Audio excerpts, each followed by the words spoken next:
Hey, I'm Midnight. I do free Deadlock coaching and some fast-paced guides. Let's talk about the patch notes.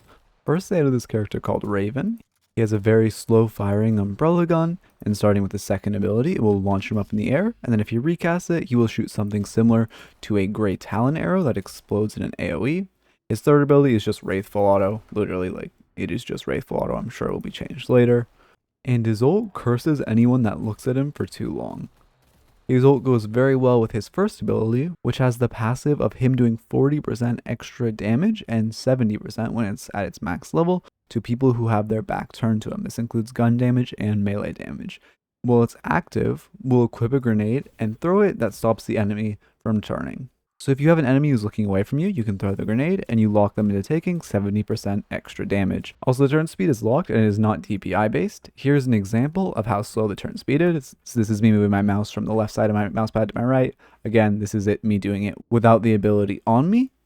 And this is me doing it with the ability on me. In my stream when I tested this, turning your DPI up does not change how quickly you can move your mouse. It is a hard cap for its movement speed.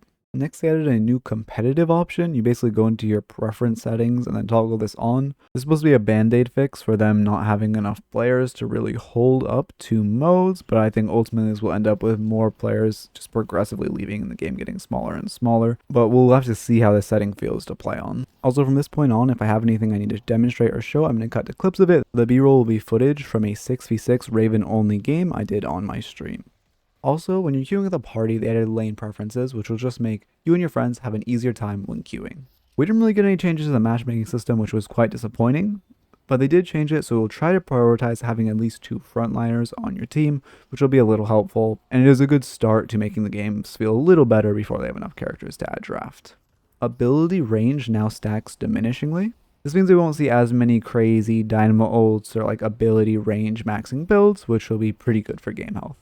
Next, the patron and down patron actually start with less HP, but now it will increase as the game goes on. This will just make it a little harder to burst when the games get really long, like at those 45-50 minute points. Next, for anyone who watches pro play, they actually added a limiting function where you can only get 4 solar per wave, which will just stop the stupid double soaking meta that was kind of coming back to comp. I predicted they would do something to nerf this, and they did. For a normal player, this change will not affect you at all, but if you've been watching any recent tournaments or anything, or just enjoy watching competitive play, this will tune up everyone's viewing experience.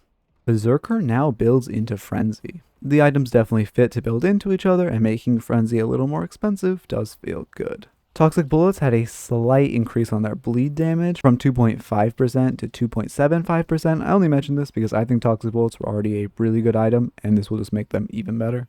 Another item that I think was already really good and they're just making even better, which is Restorative Locket, which is having its cooldown reduced from 30 seconds to 25. This item was already very, very popular in high elo, and although its cooldown wasn't its greatest thing holding it back, this will still make the item even nicer to use. Sharpshooter now decreases your fire rate by 10% and increases your weapon damage by 10 more percent, so your overall DPS isn't changed, but you'll be firing slower. This will make you have to reload less, but it might make it a little harder to confirm Walker Souls or any type of time where you need to shoot a lot of individual targets. They also made it reduce movement speed by 0.5. This shouldn't matter too much, but it might nerf some of these Sharpshooter Mirage builds we've been seeing, because obviously Mirage needs to be able to get around pretty fast when he's going that squishy of a build, and it'll make Sharpshooter more of an item seen on characters like Vindicta.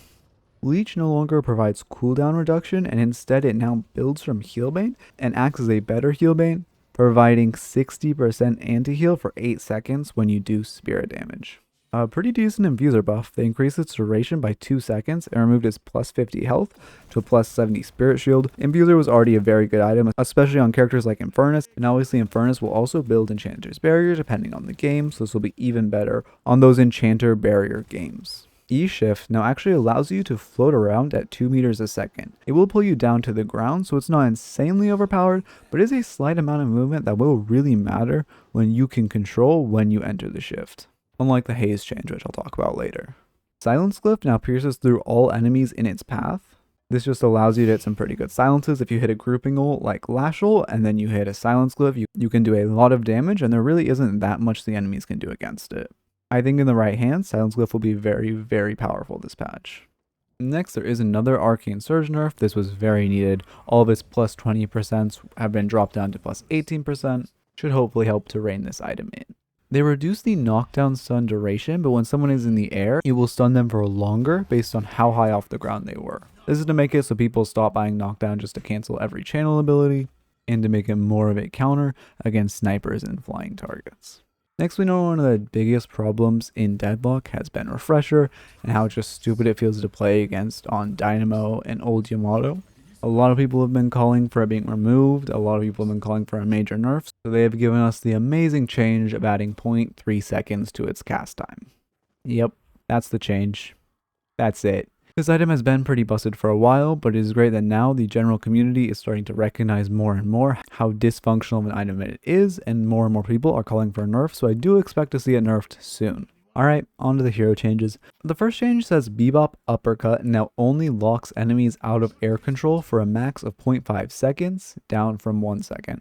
So in theory, after you get knocked in the air, you should be able to move more and stop you from getting beamed in the head by gun bob. I, for the life of me, could not move at all when I was in the air or dash or anything, and I definitely was in the air for more than 0.5 seconds.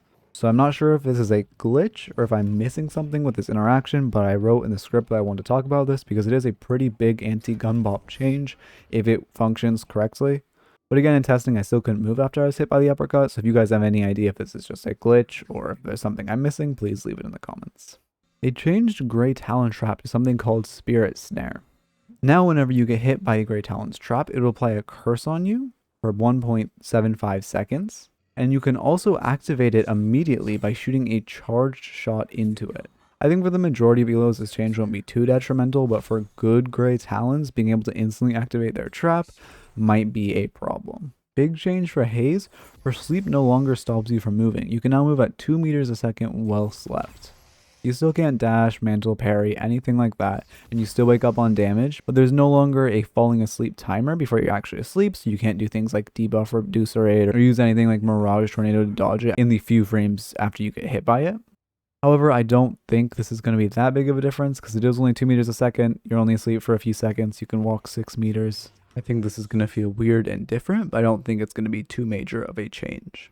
I've seen a lot of people crying out for Haze nerfs. She is very strong in lower elos, but Valve has shown that they really are only balancing for Eternus and very high elo players. And in Eternus, she has like a 50.3% win rate, like a very average win rate, so they did not nerf her very hard. She has 12 extra seconds cooldown on her ult, and now instead of getting +7 spirit damage, she gets +6 spirit damage. So really not that big a nerfs at all. This feels a lot more like placebo nerfs. But we'll see as time goes on if newer players find better ways to play around her, or if she's going to become a significant problem in lower elo that really needs to be changed.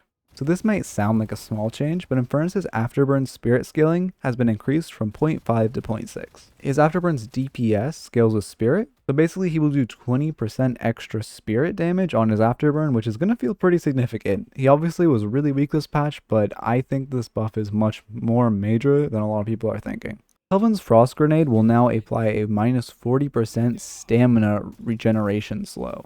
This will be pretty strong in duo lane in conjunction with something like Warden. Really big lady guys changes. First off, her suck no longer silences. At tier 3 it now has ability charges, and it says you can suck multiple people at a time, although I have my cast key as my cancel key, so I don't think I can, but it says in the patch notes you can, so I'm pretty sure if you have a different cancel key than your cast key, you can suck multiple people. Probably shouldn't keep calling it the suck if I'm going to say it like that, but moving on. And Lady Guy's ult, tier 2 upgrade, now gives the benefits of her tier 3 upgrade. And her tier 3 upgrade makes it so she does a 15 meter AoE silence for 3 seconds. This is like when Ivy throws her bomb on you. I know what you're thinking, Geist didn't need the super big buff to her ult and her team fighting capabilities, and a huge amount of supportiveness, and the ability to now 1vx even harder, and survive even more after she presses ult. On to Lash. So, his Death Slam channel time is increased by 0.3 seconds. It might not seem major, but those 0.3 seconds can make a pretty big difference with you slipping away. He got 2 meters increased on its range. The cone angle is a little wider, so you can grab people a little more easily. His tier 2 upgrade now reduces the cooldown even more. His tier 2 upgrade now reduces the cooldown by 30 seconds, and instead of his tier 3 upgrade reducing his cooldown by almost a minute, it instead will make the impact area stun for 1 second. So basically just turning every ult into Ivy ult, or have the effect of Ivy ult with like the AoE stun, the AoE silence. I don't really understand it, but yeah, those are the notes. Okay, those aren't actually the notes. I missed an entire page of my script when I was recording this, so we're doing this last section live. They reverted the stupid McGinnis change where her turrets couldn't die in less than 3 seconds. Now they just have to be alive for more than 4 seconds to die, and if her turrets do happen to die before they've been alive for 4 seconds, they will be marked for death, which looks like this, and then they will explode after 4 seconds, no more weird damage reduction. They also reduced her turret's fire rate by 20%, which is a great change. As you all know, I hate McGinnis. There's some very big Mirage changes. As you can see, he got an entirely new model, which looks super good and feels super crisp to play on. His gun feels very sharp to shoot, and his movement animations just feel very stiff and like a soldier, which is definitely something he was missing before. Also, he has this sick reload animation. As far as gameplay, they made it so his scarabs can now hit more than one person, and the debuff they apply takes health over time, and hitting someone again with a scarab will just increase the amount of time. The window to launch scarabs is slightly longer, and that can be extended with duration extender now as well. Pocket can now only spend 1.5 seconds in their satchel instead of the previous 2, and their flying cloak now goes the same amount of distance, it just lasts slightly longer and goes slightly slower. Pocket's affliction got some big changes, where its DPS is drastically reduced, but it will immediately apply 18% current health to enemies, upgraded by 5% more at tier 3. This is overall a pocket nerf, as I believe their ult will just do a lot less DPS, and it is more useful in the start of fights, but there are not a lot of times you find start of fights like that.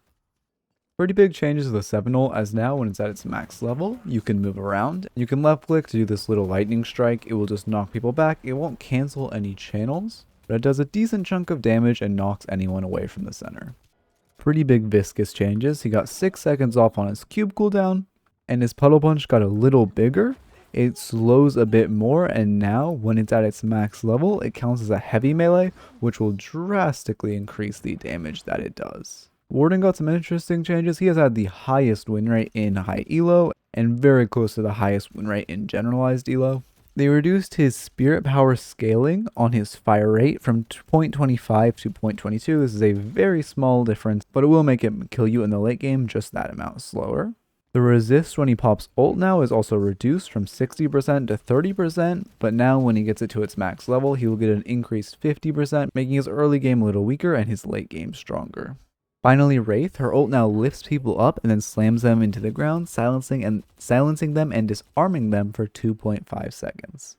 And at its max level, instead of getting the giant OP AoE ult, it will now bounce to one enemy within 20 meters. So it's basically a guaranteed double ult in a team fight, but it doesn't have the insane game-changing potential of the 4-man ult, 5-man ult, etc.